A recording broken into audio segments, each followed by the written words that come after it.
नमस्कार सभी को। मैं शालिनी के भी टीचर आपका अपने चैनल पर स्वागत करती हूँ। हमारी ये केसी श्रीवास्तव की बुक चल रही है जिसमें हमने 7 या 8 वीडियो अपलोड कर दी है। उसमें सेकंड चैप्टर है ये। आप उन वीडियोस को देख सकते हैं। इसमें जो अब हमारा टॉपिक चल रहा है वो सोहन घाटी चल रहा है। हमने इसमें देखा था कि सोहन घाटी से हमें 5 वेदिकाएं मिली हैं। 5 वेदिकाओं में हमने पहली वेदिका कवर कर ली है जिसमें मैंने बताया था उसकी क्या क्या आपकी क्वालिटीज थी, क्या क्या उसमें आपको सिम्टम्स दिखाई देते हैं। अब हमारी जो बात चल रही है वो द्वितीय वेदिका की बात चल रही है, यानी सेकंड टेरेस की बात चल रही है जिसे हम T2 कहते हैं। हमने वहां पर देखा था कि वहां पर भी हमें अ तथा ब 2 श्रेणी के औजार मिले थे। जो अ श्रेणी के औजार थे उसमें हमने देखा था कि हमें यहाँ यह बदलाव नजर आता है कि जो आरंभिक पेबुल उपकरण है वो इसमें ज्यादा तराशे हुए थे, सुंदर और विकसित थे और इसमें फ्लेक्स की संख्या भी ज्यादा मिली है।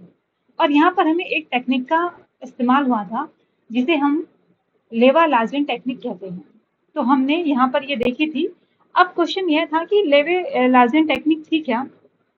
इसमें क्या होता था, इसमें पत्थर के फ्लेक निकालकर एक ज्यादा सोची और समझी तकनीक का इस्तेमाल किया जाता था और उसमें मूल पत्थर को पहले खास तरीके से तैयार किया जाता था।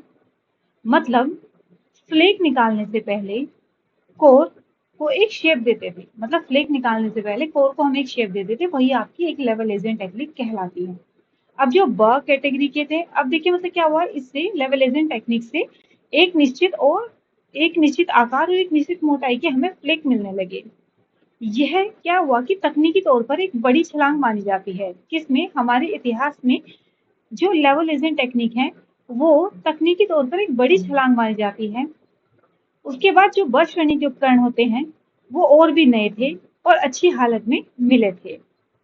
इनमें फ्लेक और ब्लेड, ब्लेड का मतलब पतले लंबे और धारदार फ्लेक, इनकी संख्या ज्यादा थी और पहले से कुछ बहुत ज्यादा थी। जो पतले फ्लेक हैं वो इसी श्रेणी में पाए जाते हैं। यानी दूसरी वेदिका तक आते आते औजार बनाने की तकनीक काफी सुधर गई थी। तो जो ब श्रेणी के उपकरण है वो नए तथा अच्छी अवस्था में थे। इनमें प्लग तथा ब्लेड अधिक संख्या में मिलते हैं। कुछ अत्यंत पतले प्लग भी यहाँ पर मिलते हैं। इस स्तर से कोई हैंडेक्स नहीं मिलता।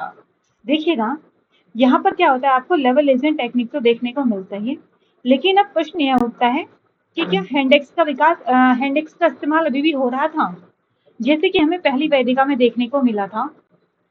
अब देखिए इस वेदिका में एक महत्वपूर्ण बदलाव यह होता है कि जो लेखक हैं उनके विवरणों से हमें ये पता चलता है कि जो दूसरी वेदिका है यानी जो T2 है, सेकंड टेरेस है, उससे हमें कोई हैंडेक्स नहीं मिला। इसमें यानी T2 में सिर्फ सोहन संस्कृति के विकसित औजार मिले हैं जिसमें लेवल एजेंट टेक्निक और ब्लेड प्रमुख है। हैंडेक्स परंपरा यहाँ से बिल्कुल दिखाई नहीं देती, मतलब हैंडेक्स परंपरा यहाँ से बिल्कुल गायब हो जाती है। ठीक है, तो यहाँ पर कोई भी हमें हैंडेक्स प्राप्त नहीं होता।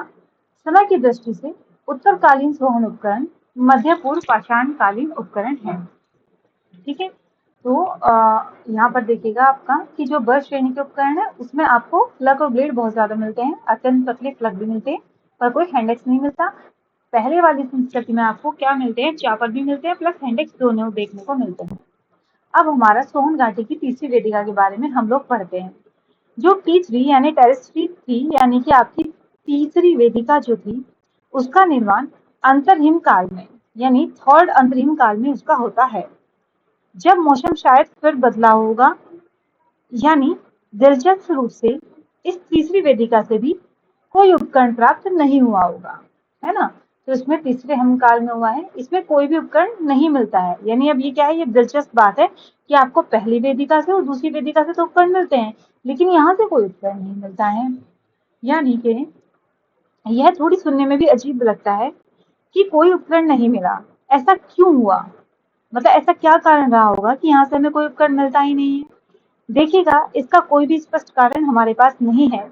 इसका एक एजम्पशन यानी एक अनुमान लगाया जाता है कि शायद या तो लोग कहीं और चले गए होंगे या फिर उस स्तर के सबूत अभी हमें मिले ही नहीं है। लेखकों का विवरण है कि अब देखिएगा लेखक जो कहते हैं वो कहते हैं कि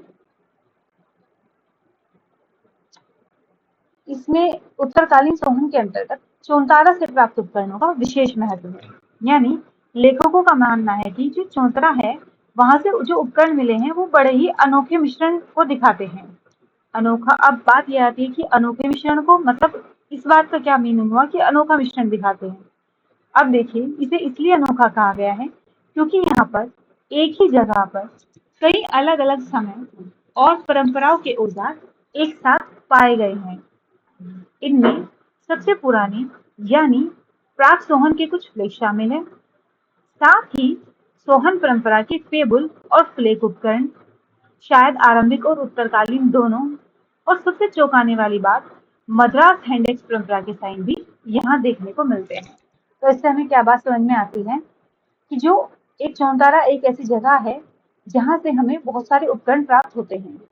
इन उपकरण में से जो हमें मिले वो प्राक सोहन के फलक, सोहन परंपरा के टेबल, फलक और मद्रास परंपरा के हैंडेक्स मिलते हैं। ऐसा लगता है, अब इनसे हमें क्या लगता है, तो अगर हम इसमें अनुमान लगाए कि हमें सब कुछ ही यहाँ पर एक साथ मिले हैं, तो अब हम लोग ये सोच रहे हैं कि यहाँ पर प्राक सोहन और सोहन चापर और मद्रासी हैंडेक्स सब एक ही जगह पर मिले हैं। तो ये तो एक पहेली की तरह हमें और अधिक उलझा देती है। यानी कि ये मिश्रण अपने आप में ही एक बहुत बड़ा सवाल खड़ा करता है।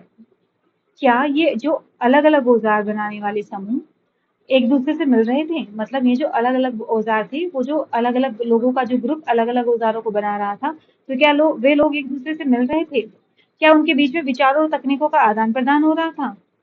या फिर ये अलग अलग औजार अलग अलग समय पर उस जगह इस्तेमाल हुए और बाद में भूगर्भीय प्रक्रियाओं से ये एक साथ मिल गए। संभावना यह भी हो सकती है कि कोई एक ही मानव समूह जरूरत के हिसाब से अलग अलग तरह के औजार या तो बना रहा होगा या फिर इस्तेमाल कर रहा था। यानी कि चौतारा से हमें इस तरह के सबूत मिले हैं। ये हमें उन सभी संभावनाओं पर सोचने के लिए मजबूर करते हैं और यह दिखाते हैं कि प्रागैतिहासिक काल शायद उतना सीधा या सरल नहीं है जितना कि कई बार हम सोच लेते हैं। ठीक है, तो यानी हमने अब देखिएगा जो अब तक हमने इस पूरे ही पेज पर हमने कुछ खास बातें अब तक क्या पढ़ी, यानी सोहन संस्कृति के बारे में हमने क्या पढ़ा। यानी हमने अब तक जो इतनी सारी चर्चा की है उसमें हमारी क्या मुख्य बातें हमें समझ आती हैं। अगर हम सारा सार देखें तो हमने देखा है कि भारत में जो शुरुआती पत्थर युग में मुख्य रूप से दो अलग अलग पहचान वाली औजार बनाने की परंपराएं थी। एक थी हैंडेक्स संस्कृति और दूसरी थी सोहन संस्कृति।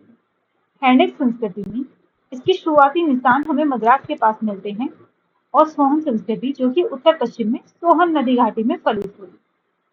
हमने यहाँ पर यह भी जाना कि सोहन संस्कृति का पता कैसे चला और उसका अध्ययन कैसे किया। मौसम के बड़े बड़े बदलाव यानी हिमयुग और नदियों द्वारा बनाई गई वेदिकाओं के संदर्भ में भी हमने बहुत कुछ जाना। हमने देखा कैसे डी टेरा और येल कैम्ब्रिज अभियान दल ने दिखाया कि कैसे प्राक सोहन से आरंभिक सोहन और फिर उत्तरकालीन सोहन तक औजारों की नई तकनीक में धीरे धीरे विकास हुआ। हमने देखा जो हमारा आरंभिक सोहन था उसमें हमें चापर और हैंडेक्स दोनों का एक साथ मिला है, एक साथ हमें दोनों को देखने को मिला है, जो हमारे लिए बड़ी ही चौंकाने वाली बात है। फिर जो उत्तरकालीन सोहन है वहां पर हैंडेक्स अपने आप में ही गायब हो जाता है और लेवलाइजेशन जैसी नई टेक्निक सामने आ जाती है, जो कि सच में ही एक महत्वपूर्ण बदलाव होता है। और आखिर में चौतारा जैसी जगह पर भिन्न भिन्न परंपराओं वाले औजारों का एक साथ मिलना, ये सब हमें एक महत्वपूर्ण समय की तरफ संकेत कर रहे हैं। यह हमें उस सुदूर अतीत की जटिलता और उस समय के मानव जीवन, उनके आपसी संपर्क या अलगाव की संभावना के बारे में सोचने पर मजबूर करते हैं। ठीक है, तो आप बताइएगा ये आपको सोहन संस्कृति के बारे में कुछ समझ में आया है या नहीं आया है। अगर आपको लगता है कि मेरी वीडियो अच्छी है तो प्लीज चैनल को सब्सक्राइब भी करें, अपने दोस्तों के साथ इसे शेयर करें और वीडियो को लाइक करें। Thank you so much.